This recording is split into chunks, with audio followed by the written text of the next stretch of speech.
Welcome, everyone. I just had an awesome conversation with Jeff Rose. He's the author of Soldier of Finance. He's a CFP. He's done a ton of work in wealth management, and his newest thing is what's called Wealth Hacker, which can be found on the YouTube. He's doing fantastic stuff, and today we're going to get to understand his journey, pick his brain, and see what he's up to. Let's get started. Welcome, everyone. Today I have a special guest. This is Jeff Rose, CFP. So, Jeff, how you doing? I'm doing well. As I just shared prior to you hitting record, my oldest son is still here at the house, homeschooling until they go back to school next week, and we just had a fun father-son teaching moment. So I'm grateful to be here. Yeah. So are you the one doing the teaching, or is it someone else? It's actually online school. It's just he logged in, was done after 20 minutes, had a 30-minute break, and we've talked about like, hey, when you're here, when you got some time, like this is when we take advantage and we learn on our own. So we read, we find a way to educate ourselves. And I guess his choice was watching some sort of zombie TV show in his bed at 8:30 in the morning. I'm like, no, that's not learning. That is not self-development. No, it's the opposite of that. Jeez. Yeah, I was once there. I get it.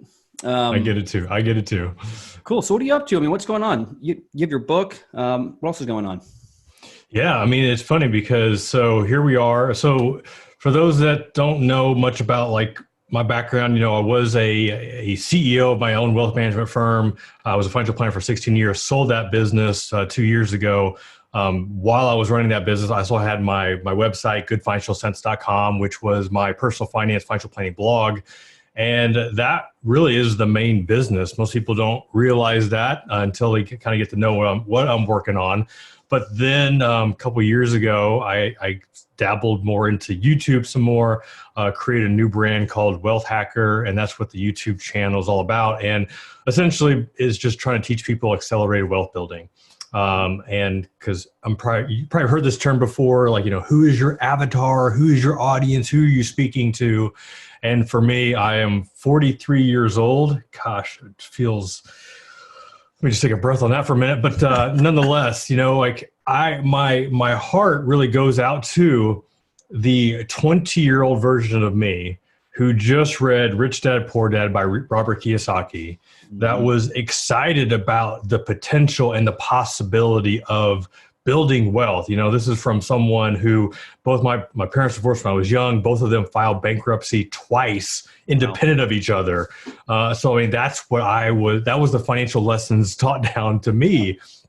So reading that book, it was just like, wow, like there's this whole other world that I didn't know it existed, but I didn't know what to do, how to do it. And that just became like just this journey of just trying different things out. And the whole idea behind Wealth Hacker and what I'm trying to teach is like, hey, if you believe that there is something else, that there is something different than what you've been programmed to understand, then if I could shave, a couple of years off your learning curve, whether it be 3 years, 7 years, 15 years, like that's really is my passion. And once my 13-year-old is ready to accept that, I'll teach him too, which I've given him lessons here and there, but I'm dad, so he's not always going to listen to what I have to say. Yeah. But that's really, that's what I'm working on. And that's either between the YouTube channel, Wealth Hacker, on the blog, Good Financial Sense, and also we are relaunching the Good Financial Sense podcast as well. And that's what that's all about. Awesome. And that's wealthhacker.com? Yeah. So I do have two domains, Wealth Hacker. Not a lot of, that's just more of like a landing page, there's some articles and stuff, but the YouTube channel, Wealth Hacker, is where most of the magic happens. Awesome. It's interesting. It's consistent, but as I talk to more and more successful people, entrepreneurs, CEOs, whatever it may be, there's some sort of general story that is the foundation of their journey, right? And that story is, hey, I had a humble upbringing. I appreciate the value of the dollar. That was Bill Danko. Stephen Roach was the same way. And many others, essentially, they had some sort of, not trauma, but something that was impactful to make them rethink what earning means, what the dollar means. And so it just goes to reiterate what you're saying. That's the same sort of mantra and story that we've been hearing. Yeah. And I mean, you just said trauma, and like, I think I just got goosebumps because I didn't really think of it as trauma at the time, but so my parents split. I primarily lived with my dad growing up. I would see my mom like every summer. and some every other Christmas. But I just remember as my dad got older, like he was the one that was taking out cash advances on one credit card to make the minimum payment on the other. And I can just remember going to his house, and he had his computer desk, and he had this little white sheet of paper that he had like sitting on his desk. I think he actually had a tape there, and he would update it every month. And on this sheet of paper basically was the minimum payment that he had to make in all the different credit cards that he had. And it's like, I didn't really, it didn't bother me at the time, but it was in that time, like my dad was just struggling so much financially. He ended up dying. His death certificate said, cardiac arrest, had a heart attack. But I have no doubt that the stress 100%. of trying to figure out how am I going to get enough money from somewhere to pay the minimum payment on these cards, like it just wore on him. I just remember how much he aged in a short amount of time. And so like, man, like what is the inspiration story? What's that motivation story that just keeps me going? I did an interview yesterday, and like, that's the story, because one, I don't want to become my dad. I don't want my parents, or I'm sorry, my children to become my dad. I don't want others, to become my dad. And there are so many that are still hurting that just, they haven't had that experience, and it's just, yeah. Anyway, so that's. I think you're spot on. It's a revealing story that I think many will, connect with in some way, right? And there's a lot of people in our nation that are on the cusp of becoming that, and they don't even know it necessarily, right?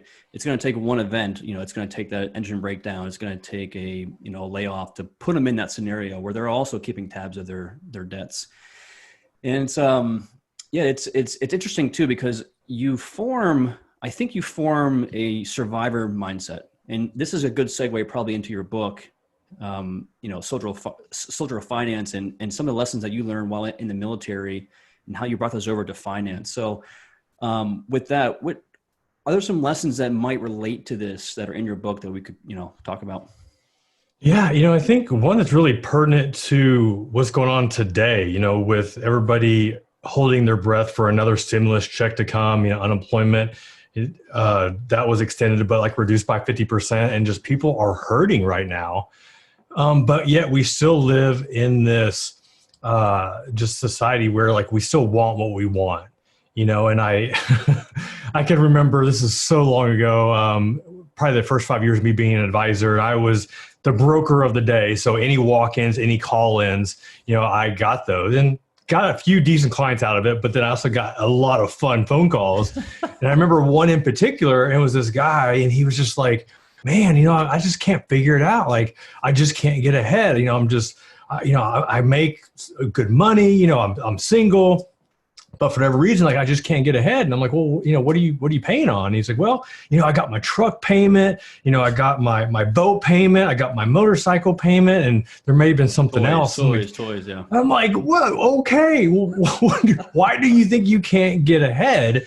And we just fall into this, almost like this trap of like, all right, well, I need, the newest iPhone. Like I need, like the newest clothes. Like I need this big house, big apartment. Yeah. Like I need to order DoorDash because I don't want to eat canned tuna, like whatever that is. Yeah. But just people don't realize like how much money that we're wasting on things that we really don't need. And I know there are some that are truly, truly struggling. I don't want to like minimize, those, but there's many of us that we have so much more control over our finances and what we're spending our money on.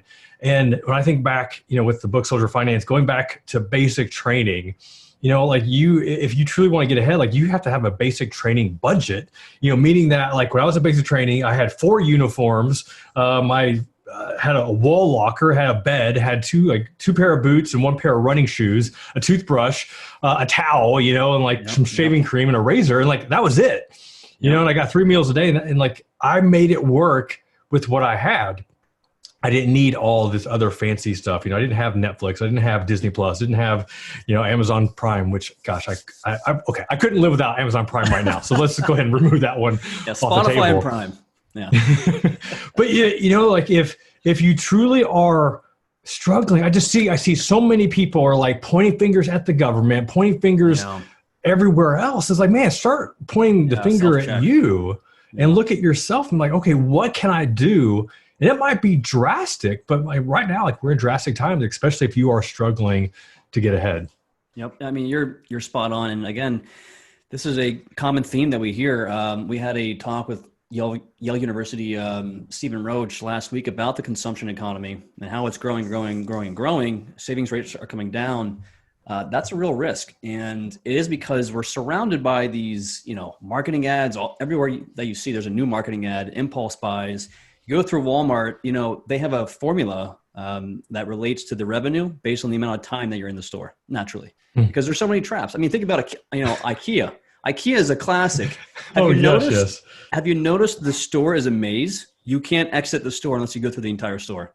There's a reason for that. They want the, impulse buys, right? So we're in this system that is making us want to spend, right? So you have to really be aware of that and just realize that you can get out of your situations. You just have to change your behaviors, right? So I think you're spot on.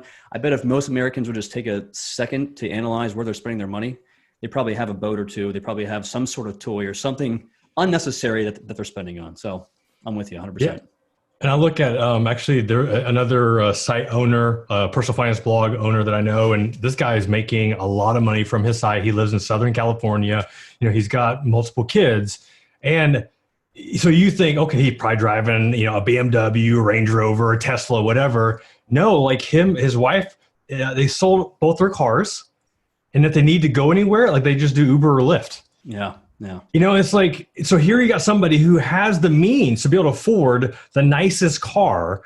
And yet they made that conscious choice. Like, you know what? Like, we don't really drive anywhere. Like, if we just need a ride, like we'll do Uber, Lyft, or, ride a bike or something. And I mean, he's not like a guy wearing like Birkenstocks. Oh my gosh, I'm being very stereotypical, but I mean, he's, like he wears nice clothes, they have a nice house. So, like, I don't want to paint it like a minimalist or like one of those tiny homes. Like, no, like they have a nice house, but they just realize like, man, we don't need to waste that amount of money on cars. So, that's drastic for most people, but man, there are people that are struggling financially, but no, like we need 2 cars.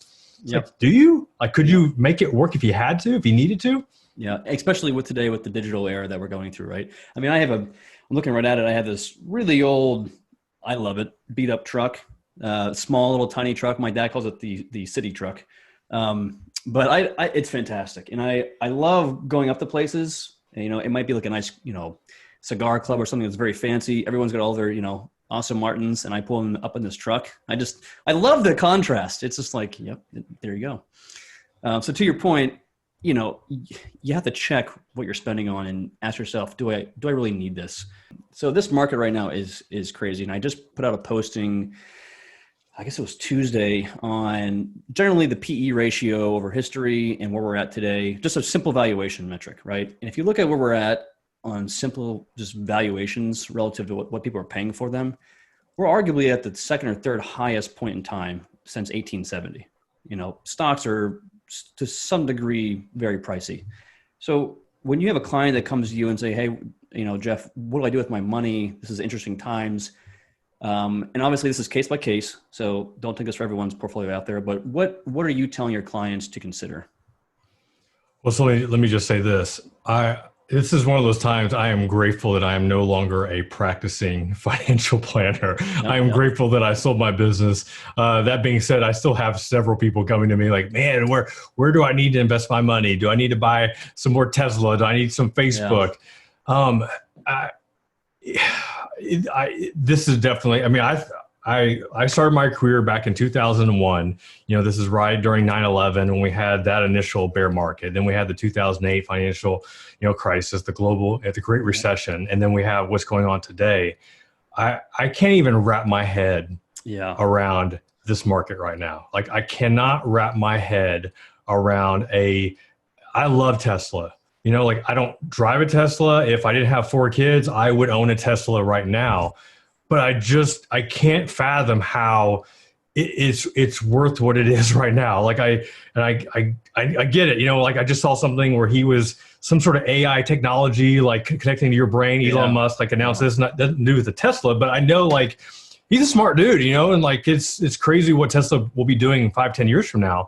But I just can't wrap my head around, in the middle of a global pandemic, how the Dow continues to soar. And I know tech is totally driving it, but eventually, like, gosh, like, well, what about the GMs? What about, the brick and mortars that were part of the S&P 500 or part of the Dow that are going to all of a sudden, like, they're going to be not a part of the S&P 500 anymore? Like, is there this balance where it's just going to be tech leading everything? Man, this is where I'm just glad that there are a lot of other smarter people out there that can are better equipped to answer that question, because I have been sitting in cash way longer than I would like to be, and I finally got some money in, but I just don't trust it. I just don't trust it right now. Yep, I'm with you. And I personally have pulled back a lot from the U.S. equity market. I think Ray Dalio's got the best take: is diversify across currencies, across asset classes, across countries. Just be safe, because there's so much uncertainty across the entire globe right now and we probably won't even have certainty until, halfway through next year. So, who knows? Yeah. And just sort of for those that are listening, they're thinking, well, so he's just sitting in cash. Like, well, so yeah, I do have some investments but I also have been just reinvesting back into my website, back into my YouTube channel, whether that being, hiring, like we just did a new website redesign on Good Financial Sense. And that was, I think the final price tag was like just under $30,000. So that was a major investment, but I expect to get Tesla-like returns or even greater than that, from everything that we did. I mean, that was like a 6-month project, of us doing that. So yeah, I am investing my money, but I'm investing into something I have a little bit more control of, I'm more aware of, and I just trust like that we're going to have the results. And yeah, just right now, especially you want to throw COVID in the mix, and I don't want to go on conspiracy theory right now, but like just seeing my younger 2 kids go to school, having to wear masks, sitting 6 feet apart, can't have recess together, don't change classes, like they're not eating lunch with like they normally did, and it's like you look at the numbers, like I don't get it, and it just and tie that into the market going this way, and it's just like okay, no, it's over. I just feel like something's getting ready to happen. It just feels like that. Yeah. And again, Stephen Roach, the chief economist of Morgan Stanley, was talking to us and saying, even he's confused, right? And he's like, what I know is I'm not the only one. Yeah. I mean, he said what he knows is that 8 out of 11 recessions have had double dip recessions, right? And the remaining 2 out of 3 have had 3 dips. So from his standpoint, he thinks this is just a blimp in the whole process. So we have a long way to go. And I'm saying this because I talked to a lot of people out of California or New York that have a lot of money, and now they're seeing the rise of the market. They're putting their capital in, saying things like, "Oh, I'll just put my capital in, take it out before the election." And it's like, well, I think you just do what you know how to do. If you're going to gamble, go gamble, and you do it with money that you don't mind losing. And so, yeah, well, it's good to get your take, because I'm also confused, to be honest. So right there with you. So back to your book. I mean, what is one key concept that from anyone who's reading your book, you would want them to take away? Yeah, I think, the one thing, especially, how I have several people that when they finally get to connect with me, they'll see the blog, they'll see that, oh, like he's been on CNBC, he writes for Forbes and Business Insider, and he's on YouTube, and like that he has achieved a level of success that I never could. And I say that because like I used to look at other people the exact same way. Yeah. Like, oh, wow, how do they even do that? I could never do that. And you have to realize, like, rewind. So the reason that I joined the Army National Guard is because I was a college dropout. I was doing drugs. I was living with my mom, and I was a deadbeat going nowhere. My mom got me a job doing data entry 8 hours a day, 5 days a week. And for those that know what data entry is, if you can picture a keyboard here, except you got the numbers on the side, I was just entering numbers into basically a spreadsheet 8 hours a day. God help me. No wonder why I was doing drugs. So then I joined the National Guard because like I needed to get my butt like in gear. And that's why I joined. So you think, all right, now I've got the discipline, I've got newfound confidence. And then after getting out of basic, going back to college, I then took out student loans when I didn't need to because the military was paying for all my school, except I maxed out my student loans and I was taking out credit cards. My girlfriend back in college, I co-signed for her to get her own credit card. She racked up $10,000 of credit card debt. Thank God that she paid it off herself because that would have been on the hook. My mom was so pissed when she found that out. It's like I had this epiphany where I need to get my butt in gear, and then I did the right things, and then all of a sudden financially I was on a path to financial destruction. Yeah. And that's a lot of it because I almost have to blame my dad, but I remember asking him some advice, and I told him I wanted a big screen TV, and he's like, oh, well, you could do like a 0% credit card. Like that was his advice to me. Yeah. You know, whenever I was making like $800 a month, he's like, oh yeah, you can just take out a credit card. And I'm like, and I was all about it. Thankfully, my girlfriend, now wife, was like, you can't afford that right now. Yeah. Well, she was right. But so I share all this because then it began this journey of like, all right, you know, my past does not define my future. You know, my past failures are not who I am, or not who I can be. And so many of us are just stuck on all the bad decisions that we have made, you know, especially when we have our parents or our family members or close friends that just keep reminding us of all the stupid things that we've done, as if like that's who we are. And I'm just here to tell you, like, that is not who you are. Who you are is like what you decide to do today and the steps that you can take. And it's not going to happen overnight. It's going to take time, but it's just reminding yourself that it can happen, but you have to just make that conscious choice. You know, don't let, Dan Sullivan has a quote, always make your future bigger than your past. And I love that. Always make your future bigger than your past. I think I'm missing it a little bit, but that's the general gist. And I love that, you know, because you can't control the past. The only thing you can control is what you do today, which changes the future. Yep. And I think when we look out to whether it be a celebrity or a God forbid, Grant Cardone, love you, Grant, they've all had a journey, right? They didn't come out of the womb that successful with all those life lessons. They've had to go through a long journey. In fact, there's a chart, and I forget where I saw it, but most people, their max earning potential is in their 50s, give or take. It was a TED Talks.